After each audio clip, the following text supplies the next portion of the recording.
So we are in the fourth chapter of this book, Beyond Birth and Death.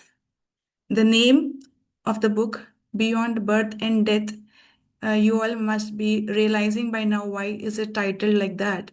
Because it is about not birth, it is not about death, it is not about life here in material world. It is about how to get out of all this cycle once for all, beyond, going beyond birth and death, going to the spiritual sky. And here, someone is raising hand. Ramya Mataji? Mataji, Hare Krishna. You told you will tell some story, Mataji. Yes, yes.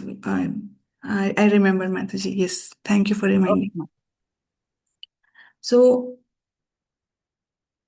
so to get out of the cycle of birth and death, the one solution is bhakti, that is remembering Krishna all the time, 24 hours a day, being Krishna conscious 24 hours a day, and then comes the moment of final examination. That is, if we will remember Krishna at the moment of death or not, is the exam. And once anyone succeeds by Krishna's mercy, when Krishna gives his remembrance to us at the time of death, because throughout the life has been practicing and trying to attract his mercy, trying to attract his merciful glance on us. And when he gives that mercy and gives his remembrance at the time of death, one can transfer to the spiritual sky. So this is the aim and this is the process. Okay. So now the question is, who will remember Krishna 24 hours a day? How can one remember? Previously, also in third chapter, Prabhupada told about the importance of humility. And now, yesterday we started the discussion about how to be so humble that it becomes easy for anyone to remember Krishna 24 hours a day. Only with humility, the attitude should be humility. That is what is required. That we already saw in the third chapter. And how the two brothers, Rupa and Sanatana, were so humble when they approached to Lord Chaitanya, they were having what in their mouth? A blade of grass. That means what? Who eats grass? Animals. They are presenting themselves as so dumb and so foolish and so animalistic, and they are telling that we do not know what to do. Like, animals, how they are living, we are living like that. We do not know our aim of life. We do not know anything that a human should know. Please help us. So that is a kind of humility that they are going and presenting to Sri Chaitanya Mahaprabhu, and Sri Chaitanya Mahaprabhu then gives them mercy and engages them in Krishna consciousness all the time, 24 hours a day. Gives them instructions how to progress and how to fulfill the aim of life. అమ్మ తీసుకున్నావా? Okay. So uh, now the question is how to be so humble. We cannot imitate and just act for a long time to be humble.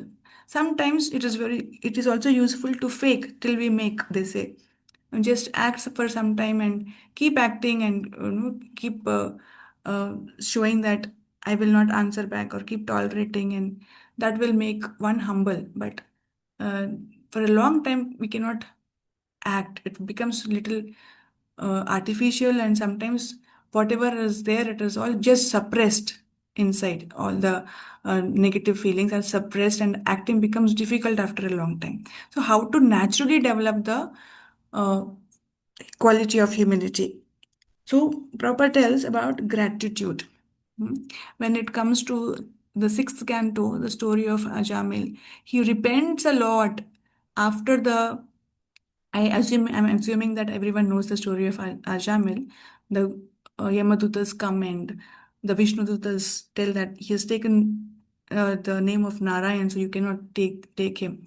And when the Vishnudutas win in the argument, suddenly the Vishnudutas and the Yamadutas, all of them, they vanish and they disappear. And before even Ajamil could thank the Vishnudutas for helping him like this, they just disappear. So that the mode of separation, is created, and the mode of repentance is created in him. he should now crave more for devotee association. That's why they disappear. And Ajamil then he repents a lot. What I was a Brahmana and suddenly I fell down and married this prostitute, and I've been having children till the age of 80. What was I doing? I did a lot of sin, all kinds of sin just to maintain this family, this illicit family. So what should I do? And still, the Lord is so merciful that He sent four beings to save me. Four of His associates came. What is this? And he becomes so grateful for that. And keeps on repenting his past. Who is grateful? Who thinks that I have got something which I do not deserve, right?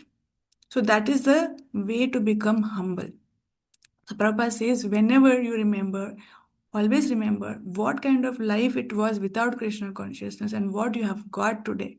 That will make us grateful and be humble. And all that other qualities like tolerating, not seeing faults in others, everything will follow from there. Just see the fault in you, what you were, and now where you have reached. You know, even Bhaktivinoda Thakur in his bhajans, he says, what qualification I have? Nothing. I am just a sinner. Hmm.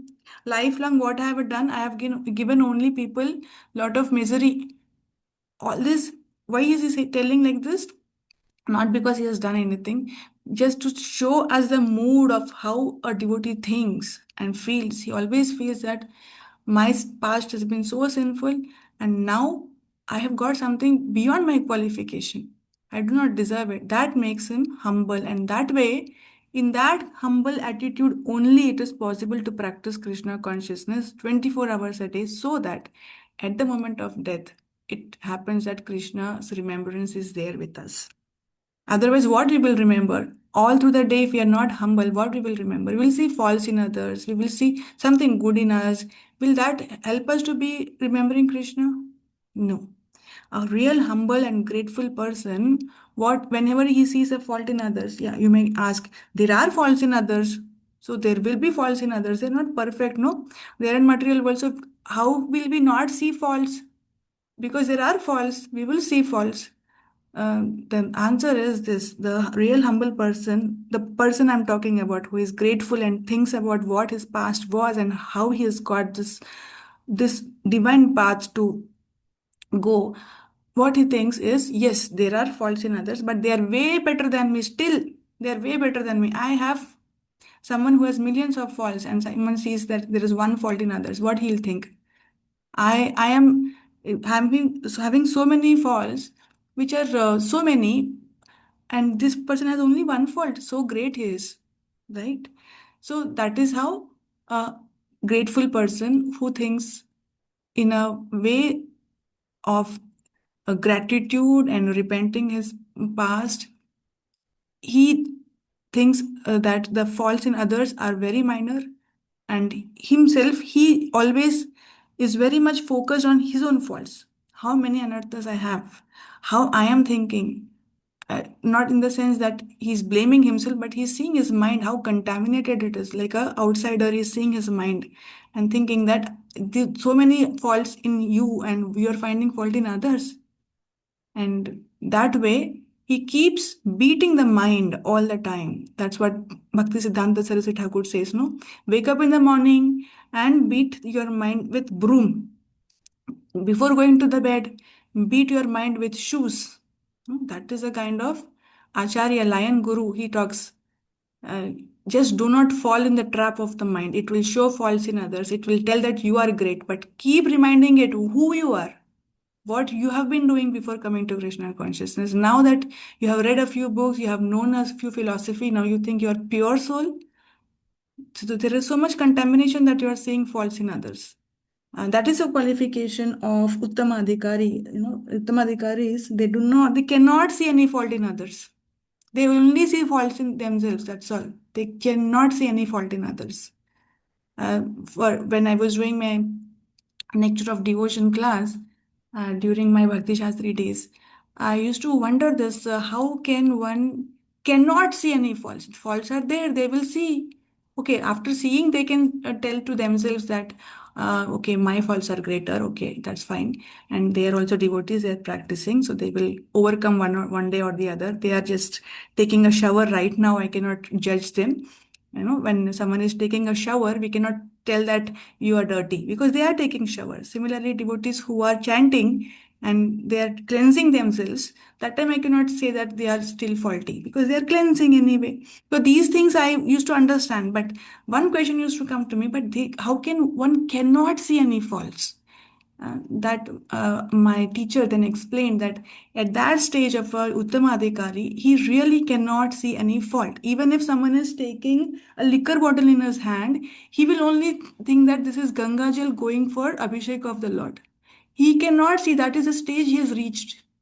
So that is why Uttamadhikaris cannot preach also. And for preaching purpose, they come down to Madhyamadhikari level and preach. In Madhyamadhikari level only they can correct their disciples because they that is their duty now to see faults and correct. Otherwise, if not preaching and if not in a given a particular duty of correcting, one should not see faults. So at least for our situation, we are not in the stage where we cannot see faults. We do see, but we should not see. So for not seeing, uh, we have to be humble and grateful. And I was telling that this story of how if one is not humble and grateful, what happens in their life. For that, Prabhupada used to tell that story that once there was this great sage and a mouse came to him.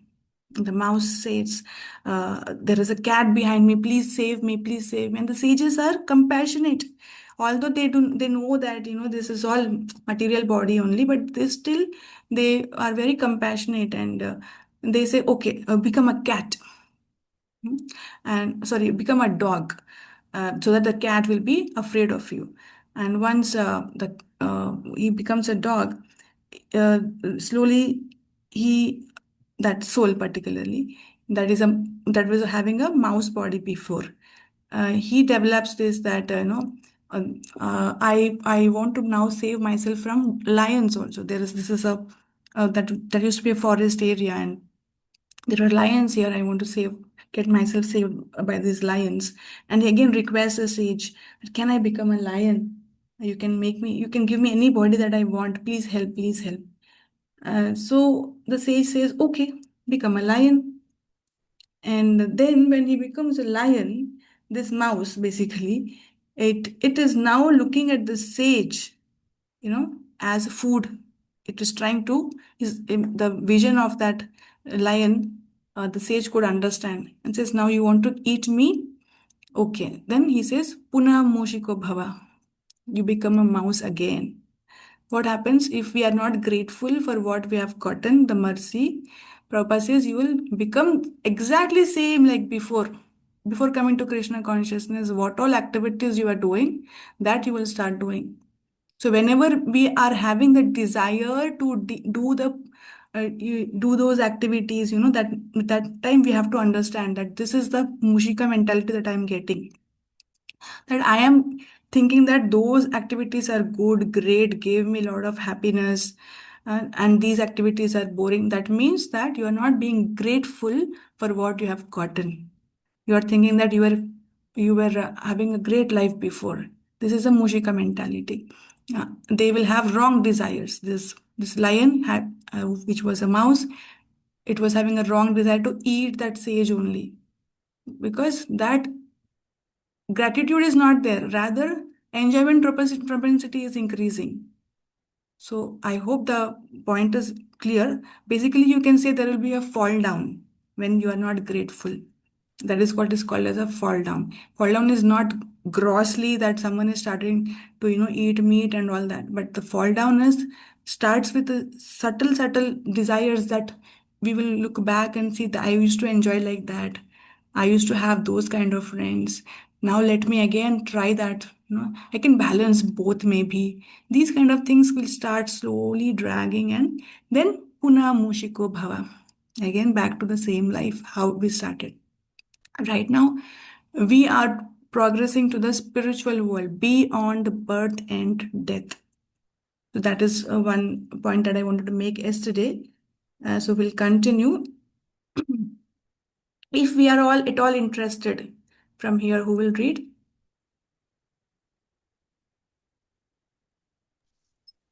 I will read Mataji. Please, yes. If we are at all interested in reaching that supreme abode, the process, as indicated here, is bhakti. Bhaktya means devotional service, submission to the Supreme Lord. The root word for bhaktya is bhaj, which means serve, service. The definition of bhakti given in the Narada Panchakrit, Pan, Pancharatra. Pancharatra is freedom from designation. If one is determined to give out of all the designations that are attached to the pure spirit soul and which arise due to the body and are always changed. When the body is changed, one can attain to bhakti. Bhakti is realizing that one is pure spirit and not matter at all. Our real identity is not this body, which is simply a covering of the spirit. But our real identity is Dasa, servant of Krishna.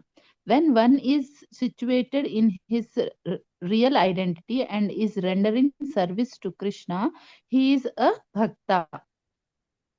Rishikena, Rishikesha, Sevanam. When our senses are free from material designations, we will utilize them in the service of the master of the senses, Rishikesha or Krishna. Thank you, Mataji. Jai Should I Shri tell Prabhupada. you? Yes. So here many uh, the definitions, meanings of bhakti are given in this one paragraph, fully compact. All that information is given. So I will ask one by one the questions only. In the form of questions, we will discuss this. What is the root word for bhaktya? Bhaj Hare Krishna Mataji. Mataji, service, Mataji, Yeah, service. it is bhaj, and bhaj means service. Okay. And second is, what is the definition of bhakti given in Narada Pancharatra?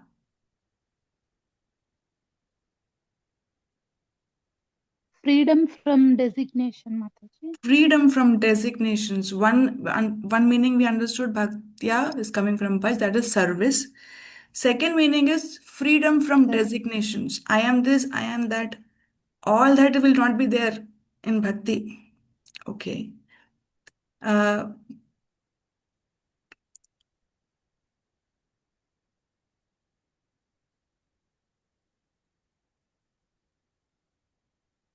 how can one attain bhakti?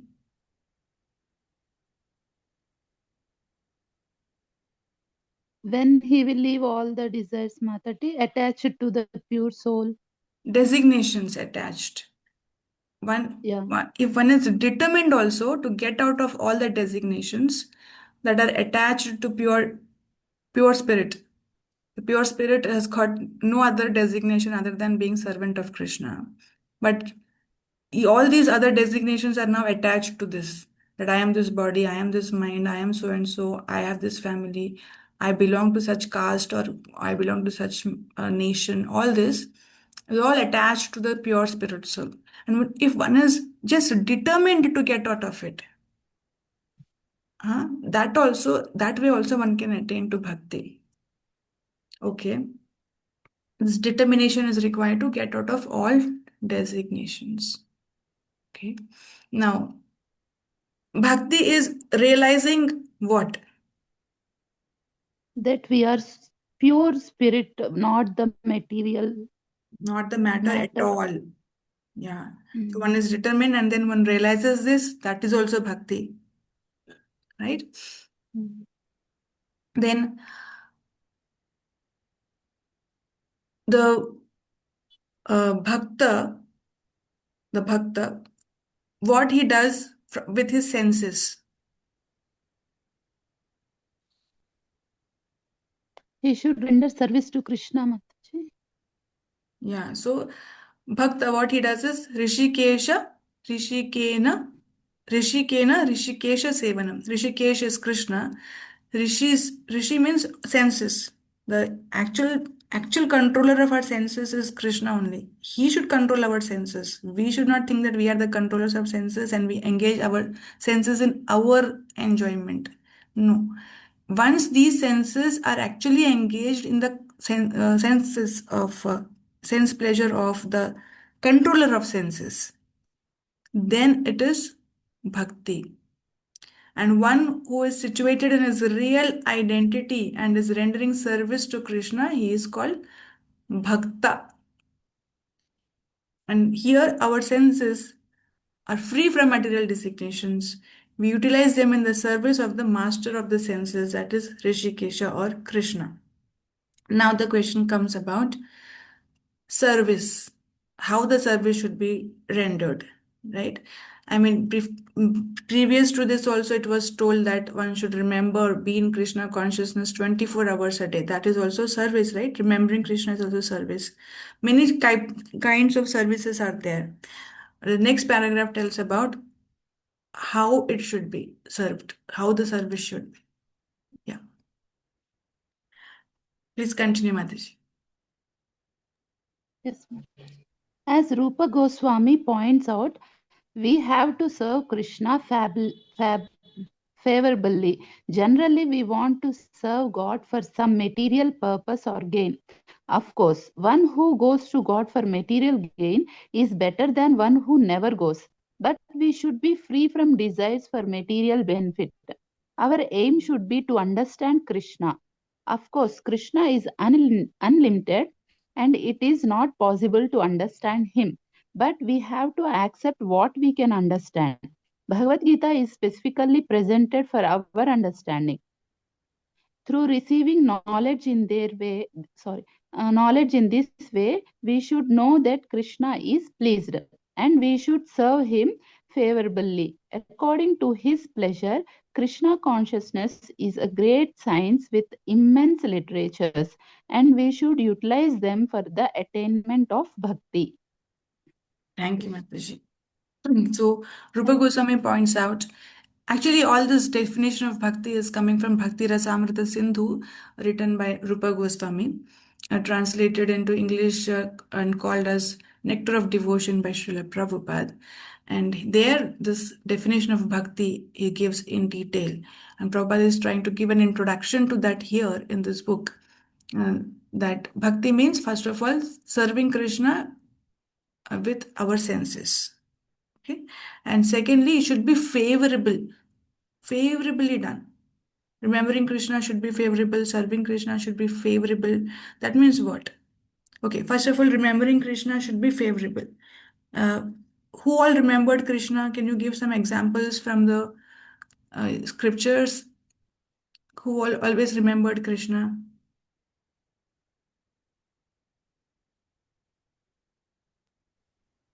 The gopis were Pandavas. always, yeah, Sarita Mataji is telling. Pandavas, I said, Mataji. Yes, Pandavas always we should remember Krishna.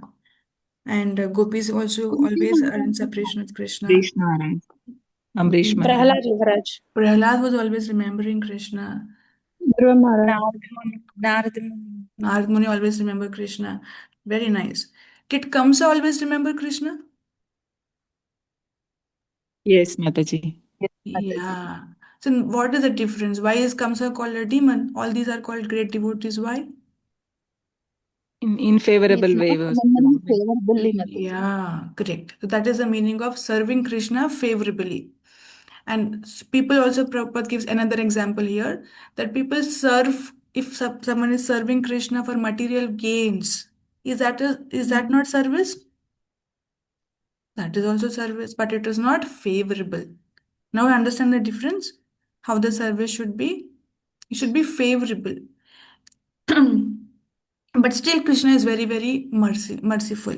He considers that service also a service and service of beginners. Okay, no problem, you have just begun to serve me. Even if you're serving me for something in return with me, I accept it. I accept that also as service. Now gradually start from here and move further. Not that you remain there only. At least you have got a starting point. I'm happy about it. And from there, if but if you remain there for a long time, just only serving Krishna for material gain, it won't please Krishna anymore. It won't please anymore.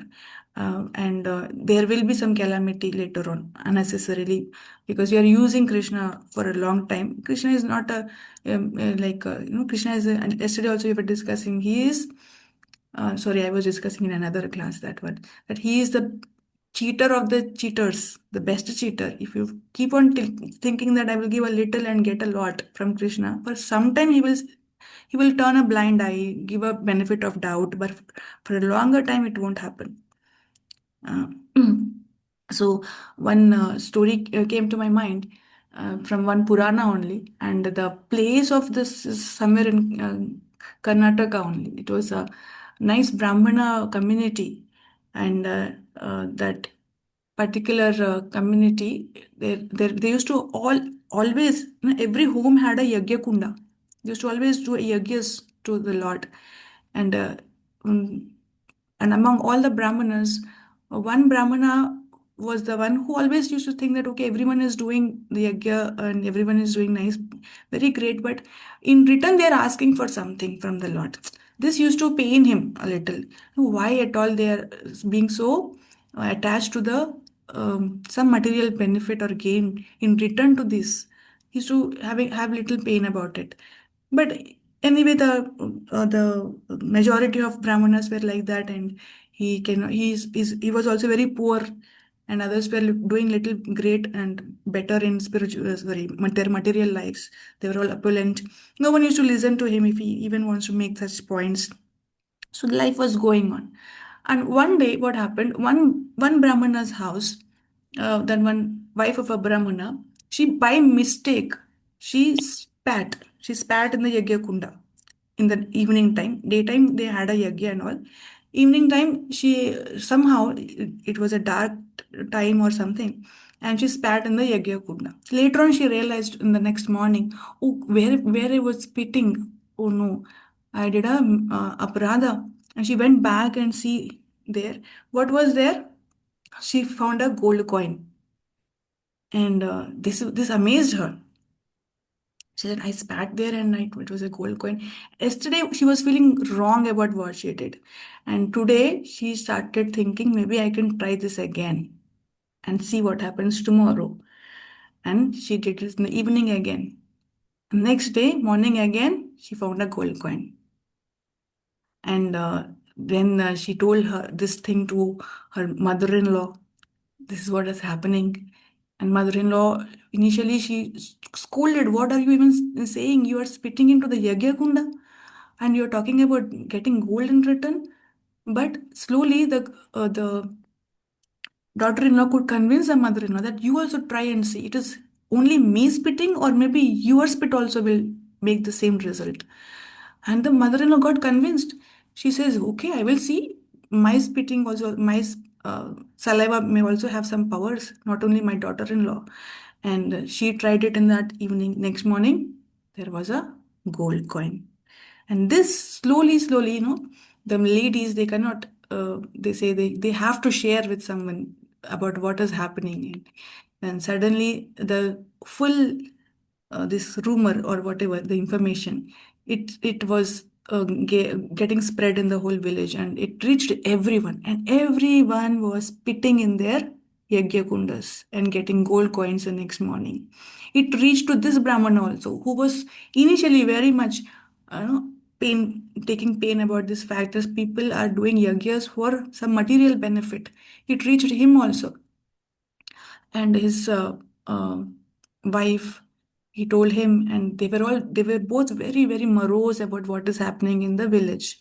They were thinking that we were just very morose about this fact, first of all, that they are doing yagyas for something in return, and now they are spitting into yagya kundas to get gold coins. What will they do with this gold? Gold is just a metal, any metal, any stone that is coming from the mud only. It is like that only. Why they are so after the gold? they were, but they were doing their yagyas properly for the pleasure of the Lord. offering the yagyas, the ahuti to the pleasure of the Lord. Then everyone was laughing at them. They were laughing at them. See, we are all growing richer day by day. And this person is still there only. He's thinking that if you offer the results to the Lord, you will get something. What are you getting? Look at us. We are not even performing yajnas these days. We are only spitting and we are getting money. And and slowly the harassment started on this Brahmana because he's so uh, poor, and they were thinking we are a rich village and this is a poor man living in this village, and they used to harass him, torture him. And one day he decided, okay, anyway these people are like this. Sorry, his wife tells him that why don't we leave this village and go to other side of the river. And we reached other village where there are still good nice yajnas happening, and that village is having good brahmanas. We'll go and seek their association. Why should we be here? And the Brahmana says, no, we should be here only. And why is that such adamant nature this Brahmana has? His wife was not able to understand only. Why is he still staying here? Then one day she convinces him somehow that we have to leave this village and go to the other side. And because my children are suffering, everyone is harassing us because we are so poor now. And then the Brahmana understands, okay, at least my wife is so nice that she is not asking me to do what other Brahmanas' wives did. I mean, the getting gold out of this. And still she's ready to be in the poverty, but she just want to leave the village. At least I should not uh, make her suffer more. So he gets convinced, and they pack up their full whatever luggage they have, little bit, and they leave on a boat, reaches to the other side. And then the Brahmana says, look back. And when the wife looks back, she sees that there was a flood that came to the other side of the village, and all the village, uh, all the houses, they were all inside the flood, and many of them they died. So actually, because of the presence of a good Brahmana in that village, still the reactions were not coming of their for their aparat. The moment they started to torture the Brahmana and make him leave the village, all that reactions to their aparat came at once. So initially it is little tolerable to the Lord that okay, you are asking something in return, but slowly the Maya will take such a shape. They will get more and more allurements, and they will become so proud that they start to offend others. And that time Krishna will never forgive or tolerate. So that is what Prabhupada is telling. Okay, in the initial days, you can ask for some material gain in return to your service. But this should not go forever. And if it goes forever, then the calamity is there to come. Okay? We are almost reaching to the end of the class. Should we continue the next paragraph? We'll try. Okay. Read Madhuri, small paragraph only. Purushah sa Paraha is the spiritual sky. The Supreme Lord is present as the Supreme Person. There are innumerable self-luminous planets there, and in each one an expansion of Krishna resides. There are four-armed and have innumerable names.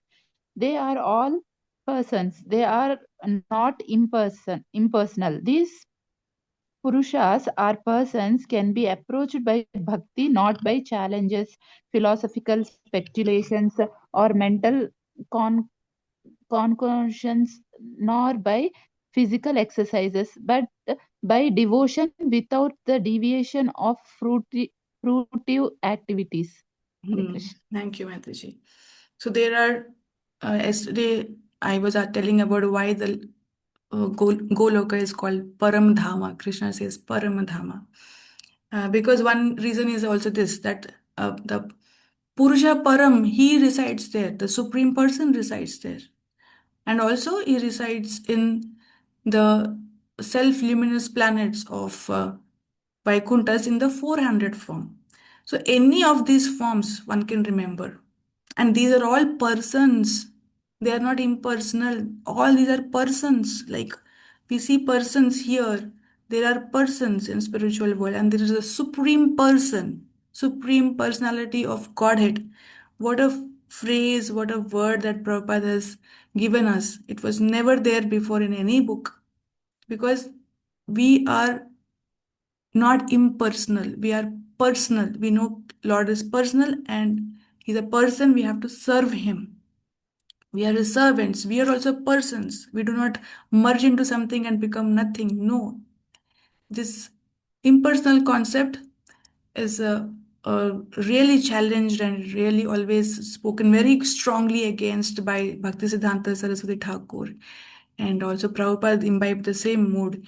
And again, from the first chapter, we are seeing how he is telling that the jnanis, the yogis, the Ashtang yogis, they if they are thinking about merging and becoming the Lord, or just becoming nothing, this is all this is all to be understood, that this is not going to give pleasure to the Lord. This is not service. This is all not favorable.